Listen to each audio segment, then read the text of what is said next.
갈라디아서 5장 13절로 15절입니다. 형제들아, 너희가 자유를 위하여 부르심을 입었으나 그러나 그 자유로 육체의 기회를 삼지 말고 오직 사랑으로 서로 종노릇하라. 온 율법은 내 이웃 사랑하기를 내 자신같이 하라 하신 한 말씀에서 이루어졌나니 만일 서로 물고 먹으면 피차 멸망할까 조심하라. 아멘. 사도 바울은 계속해서 우리가 자유를 가졌다고 이야기하는데 도대체 저와 여러분이 가진 자유가 어떤 자유입니까? 많은 분들이 불행하게도 우리가 가진 자유의 의미를 잘 모르기 때문에 올바른 그리스도인의 삶을 살지 못하는 거예요. 오늘 본문을 통해서 진정한 자유의 의미를 꼭 깨닫고 돌아가시는 그런 시간이 되시기를 바랍니다. 우리가 알아야 될 가장 중요한 사실은 우리가 죄의 형벌로부터 완전히 자유함을 얻었다는 겁니다. 죄를 지으면 반드시 형벌을 받아야만 합니다. 우리 모두 죄인이었습니다. 하나님의 눈으로 볼 때 우리는 심히 많은 죄를 지은 사람들입니다. 그 형벌로 말미암아 저와 여러분은 영원히 하나님과 분리된 삶, 영원히 사망 중에 처할 수밖에 없는 그런 존재들이었습니다. 그런데 놀랍게도 우리를 사랑하시는 하나님이 인간의 몸을 입으시고 2000년 전에 우주 역사에 홀로 찾아오십니다. 그리고 하나님이신 그분이 갈보리 십자가 언덕에서 내가 받아야 될 제 형벌을 대신 받으십니다. 또한 돌아가시기 전에 그분이 하시는 말씀은 내가 다 이루었다, 다 갚았다 라고 선언하셨습니다. 우리는 흔히 예수님이 내 죄를 대신해서 십자가에 달리신 사실을 믿는 순간 내 과거의 죄만 사해졌다고 생각합니다. 아닙니다.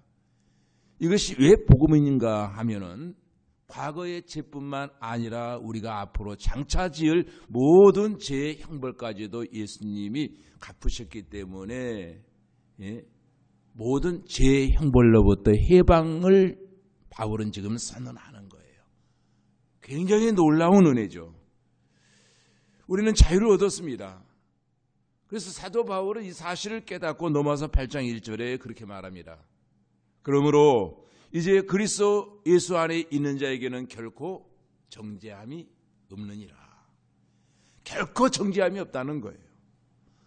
도덕을 완전히 행하는 자, 착하게 사는 자, 예수님을 믿고 나서 죄를 한 번도 짓지 않는 자에게 죄 형벌이 없는 것이 아니라 누구든지 앞으로 어떤 죄를 지을 가능성이 있든지 과거에 어떤 죄를 지었든지 간에 그리스도 안에 있기만 하면 결코 정죄함이 없다라고 성경은 선포합니다. 이것이 복음의 핵심입니다.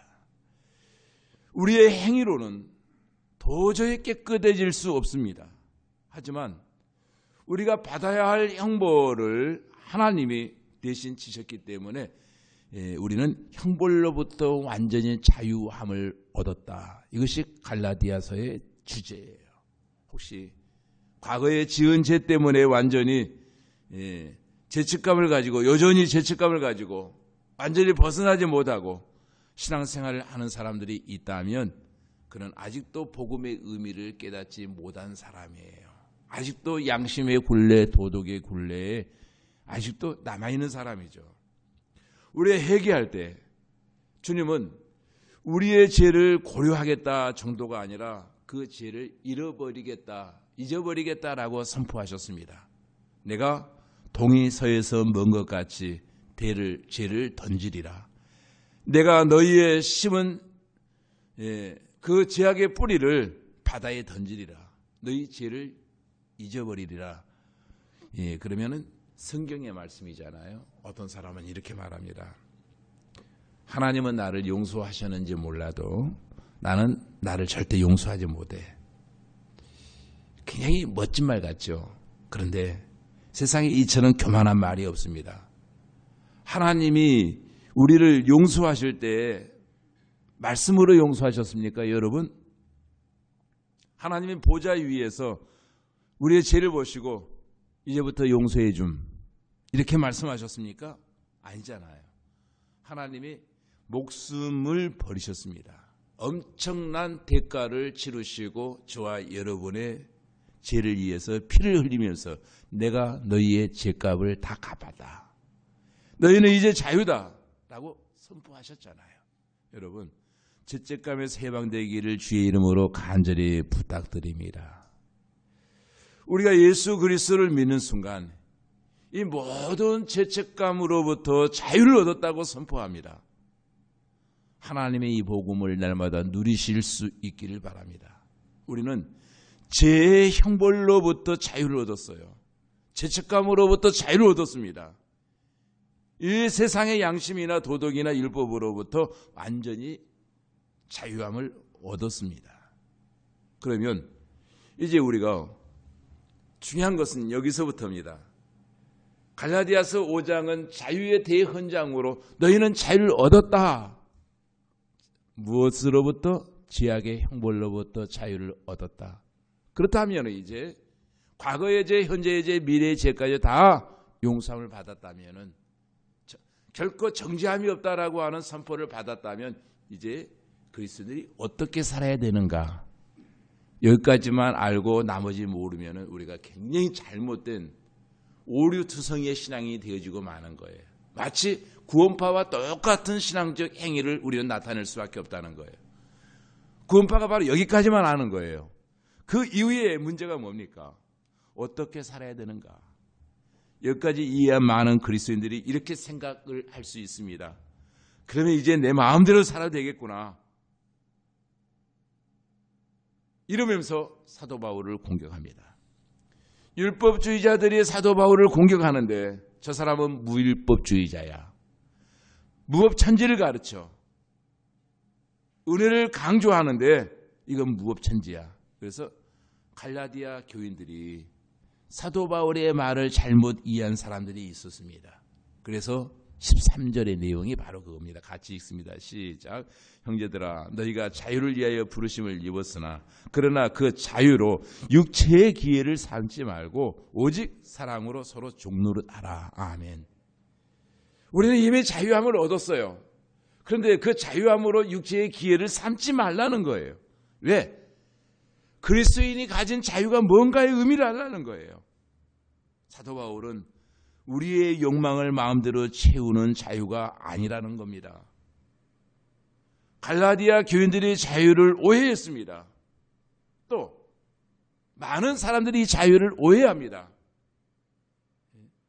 하나님이 자유를 주셨고 미래의 죄값까지 다 갚으셨으니 우리는 양심으로부터 도덕으로부터 자유함을 얻었다. 그러니 이제는 내 마음대로 살아도 되겠구나 이렇게 생각합니다. 아닙니다.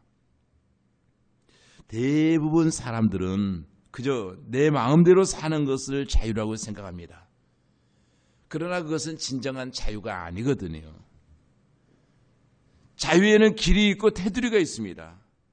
내 마음대로 사는 것이 진정한 자유가 아니에요. 하나님은 바로 이 진리를 가르치시기를 지금 원하십니다. 이게 적절한 이해가 될지 모르겠습니다만 이런 이해를 하나 들어보겠습니다. 물고기가 자유를 원합니다.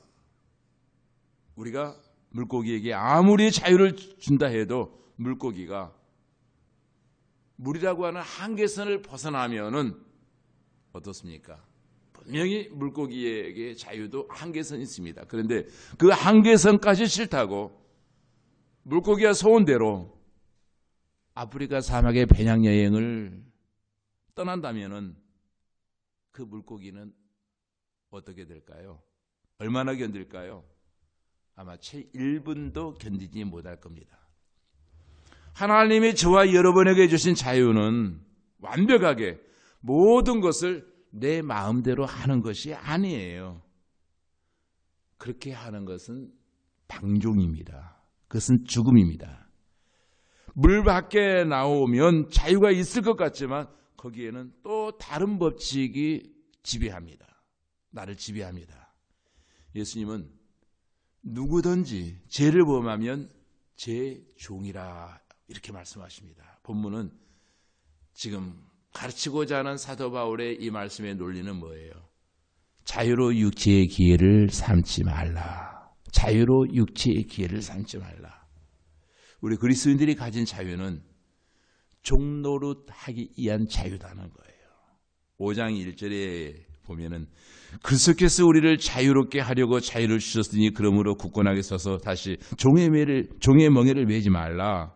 분명히 1절에서는 종의 멍에를 매지 말라 했는데 13절에 보니까 형제들아 너희가 자유를 위하여 부르심을 입었으나 그러나 그 자유로 육체의 기회를 삼지 말고 오직 사랑으로 서로 종노릇하라.